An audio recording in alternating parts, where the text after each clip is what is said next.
Viktor andleg fræði, 8. kafli, bænir og mikilvægi þeirra. Mikilvægt að biðja bænir og tala við Guð, skaparann, biðja vernd og blessun og handleiðslu fyrir verkefni dagsins. Einnig mikilvægt að þakka fyrir það sem hver og einn hefur og fær. Lífið og allt það sem hver og einn öðlast í lífinu eru Guðs gjafir. Sálin hluti af Guðs orkunni sem eining alls sem er. Allt í kring hluti af þessari orku. Sannleikurinn og kærleikurinn án skilyrða. Því má segja að Guð sé allstaðar nálægur. Markmið andlegrar vakningar og opnunar að læra að lifa í samhljóm og takti með Guðs orkunni og tengjast henni. Elska sjálfan sig sem á náungan án allra skilyrða og lifa og koma fram í nafni sannleikans í einu og öllu. Meðvitundin hækkar jafnt og þétt eftir því sem andlegri opnun flytur fram og með hækkandi meðvitund nálgast sálin og viðkomandi Guðs orkuna og meðvitund hennar í hægum en ákveðnum skrefum. Megin tilgangur jarðnesk lífs að öðlast andlegan þroska og hækkandi meðvitund og nálgast þannig Guðs orkuna og meðvitund hennar frá lífi til lífs. Sá sem byrjar að lifa í takti og samhljómi með Guðs orkunni sáluhólpinn og byrjar að flæða með í stað þess að synda stöðugt á móti straumnum. Á sama hátt og í hugleiðslu þá gott að setjast niður og slaka á líkamanum og róa hugan. Að tala við Guð frá hjartanu og tilfinningunum þegar sálin og hugurinn hafa sameinast þá komin á beintenging til Guðs og það öruggt að viðkomandi verður bænheyrður. Að tala til Guðs í auðmýkt líkt og saklaus barn besta leiðin til að biðja. Aftur á móti bænir frá egói og huga lítt heyrðar og skila litlum árangri. Þó svo sumir biðji bæna í langan tíma og oft með miklum hávaða og látum fyrir framan hópa fólki, þá þeir ekki bænheyrðir því bænirnar koma frá egóinu en ekki sálinni. Því sálin hluti af Guðs orkunni og það hún sem tengingin þangað. Því má segja að bænahúsið sé í brjósti sérhvers manns og þangað skal farið þegar bænir beðnar. Stuttar bænir skila jafnmiklu og langar bænir. Bæn sem þessi gott veganesti inn í daginn. Guð skapari minn, ég þakka fyrir nýjan dag. Þakka fyrir heilsu mína, húsaskjólið, fæðið og klæðin. Ég bið blessun þína, vernd og handleiðslu, nú sem ávallt. Leiddu mig réttan veg í lífi mínu og störfum.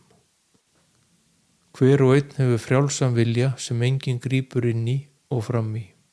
Og því það í bænunum sem við segjum frá vilja okkar og biðjum aðstoð. En oft á tíðum þarf þolinmæði því það getur tekið tíma áður en bænirnar rætast og stundum þarf að biðja margoft áður en svo verður. En einnig gerast hlutirnir hratt og bænirnir rætast fljótt og vel. Bænir sem hjálpa til við að ná andlegum þroska og hækkandi meðvitund sálarinnar og velferð mannkins mikilvægustu bænirnar og þær ávallt bænheyrðar á meðan bænir hinn veraldlegu gæði skipta minna máli.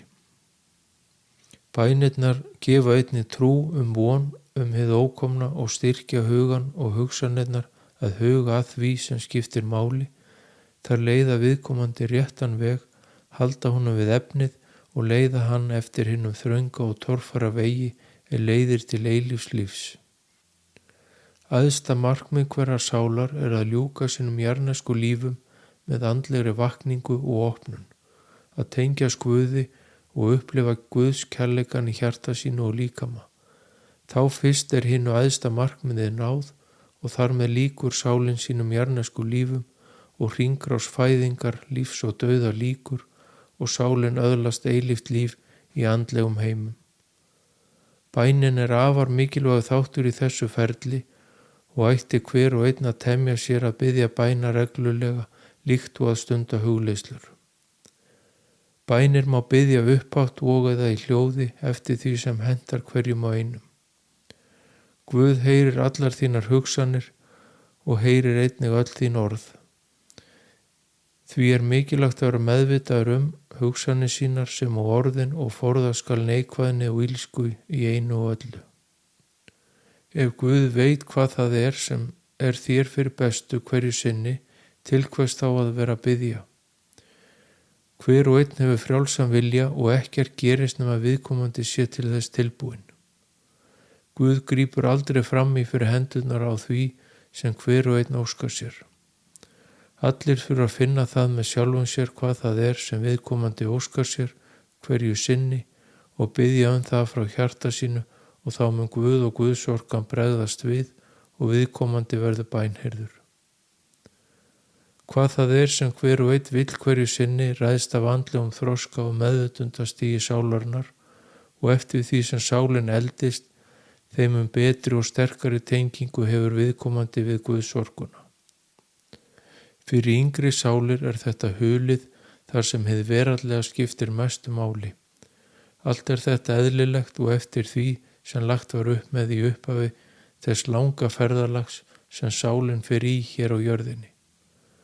Barnasálir biðja bæna af skyldurækni fremur en skilningi og ná því oft minni tengingu við Guð en þær eldri, þar sem þær yngri biðja meira frá höfðinu en hjartanu og tilfinningunum sínum. En þegar sálin verður gömul og hennar jarðnesku lífum fer fækkandi, þá kemur sterkari löngun til að finna leiðina heim og fara að ljúka þessum jarðnesku lífum. Því hefst leitin að hinum sanna tilgangi lífsins og andleg vakning hefst og þar með opnunin til Guðsorkunar. Allt gerist þetta af sjálfum sér á náttúrulegan og eðlilegan hátt á nokkura þvingana af neinu tagi. Það einnig mikilvægt að hinn vaknaði þvingi ekkert fram í sinni andlegu opnun, heldur leyfi hlutunum að þróast og gerast í jafnvægi fyrir líkama og sál. Bænin mikilvægur þáttur í andlegri opnun því hún gefur von og trú og drifkraftur í opnuninni. Bænirnar munu breytast eftir því sem líður á opnunina og verða einfaldari og styttri eftir því sem á líður. Blessaðu mig Guð skapari minn. Að tala við Guð frá hjartanu og tilfinningunum þar sem sálin og hugur eru saminuð krefst þjálfunar líkt og hugleiðslan. Hinn egóíski hugur mun reyna að koma inn í og yfirtaka bænina svo hún missi marks. Því mikilvægt líkt og í hugleiðslunni að tæma hugan og slaka vel á líkamannum og tengja þannig sál og huga því bænir í slíku ástandi bera ávöxt. Þegar tárin byrja að renna niður kinnarnar í bænunum þá árangrinum náð því slíkt ber vott beina tengingu við Guðsorkuna. Þetta þýðir að hjartað hafi opnast og þar með tilfinningasviðið sem eru mikla framfarir hjá viðkomandi. Því að lifa lífinu í gegnum tilfinningar sínar í stað hugans eitt af markmiðum andlegra vakningar og opnunar. Að þjálfa sig í að biðja bæna með tilfinningunum í stað hugans því leiðin til að opna hjarta og tilfinningar viðkomandi. Eftir sem áður mikilvægt að vera staðfastur því andleg opnun tekur tíma og krefst mikillar þolinmæði. Oft á tíðum gerast hlutirnir hægt og virðast sem standa í stað en síðan koma mikla framfarir á skömmum tíma. Allt gerist þetta eftir getu og framlagi viðkomandi, líkami, hugur og sál þurfa tíma til að aðlagast þessum umbreytingum sem að andleg opnun